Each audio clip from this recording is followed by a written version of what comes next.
அனைவருக்கும் இனிய வணக்கங்கள். நான் உங்கள் அஸ்ட்ரோ சரவணன். இன்றைய காணொளியில் நாம் காண இருப்பது தனிஷ்டா பஞ்சமி. பிறக்கும்போது நட்சத்திரத்தையும் இறப்புக்கு திதியையும் நாம் நினைவில் கொள்வோம்.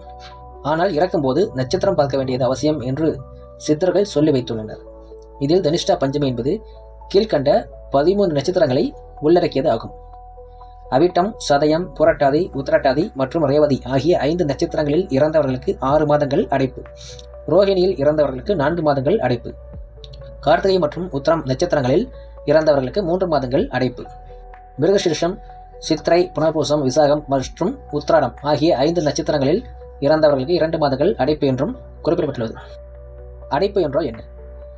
கர்மவினை வினை பயன் காரணமாக மேலுலகம் செல்வதற்கு ஏற்படும் தடையையே அடைப்பு என்று அழைக்கப்படுகிறது.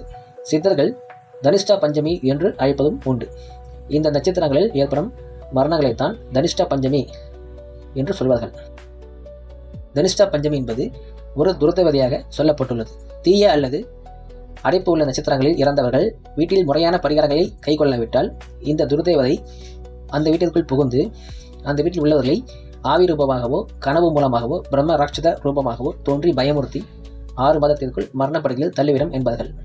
முக்தி பெற்ற உயிர்கள் கபாலம் திறந்து சூரியன் வழியாக ஒளி வடிவான இறைவனை அடைகின்றன.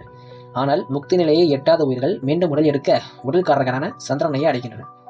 கடந்த காலங்களில் இந்த அடைப்பு காலங்களில் முடியும் வரை வீட்டை பூட்டியே வைத்திருப்பார்கள். சில இடங்களில் இறந்தவருடைய சரீரத்தை வாசல் வழியாக கொண்டு செல்லாமல் சுவரை இடித்து அதன் வழியாக எடுத்து கொண்டு போவது போன்ற கடுமையான விதிமுறைகள் எல்லாம் தனிஷ்டா பஞ்சமிக்காக கடைபிடிக்கிறார்கள். கூரையை பிரித்து அதன் வழியாக கூட சரீரத்தை அப்புறப்படுத்தி உள்ளதை கேள்விப்படுகிறோம். ஒரு மனிதனானவன் எந்த நட்சத்திரத்தில் இறக்கிறானோ அந்த நட்சத்திரத்தின் வழியாகவே யமலோகத்திற்கு செல்வதாக சொல்லப்படுகிறது.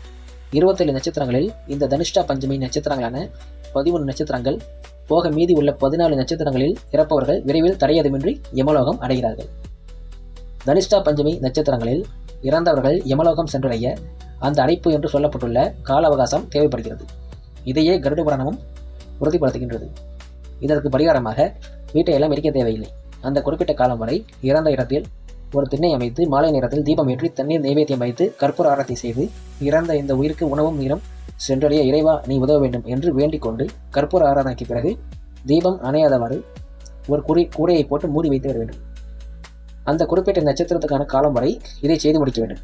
அதன் பிறகு அதற்கான கிரிகைகளை தகுந்த வேத பயிற்சி பெற்ற அந்தணர்களை கொண்டு செய்து கொள்ள வேண்டும்.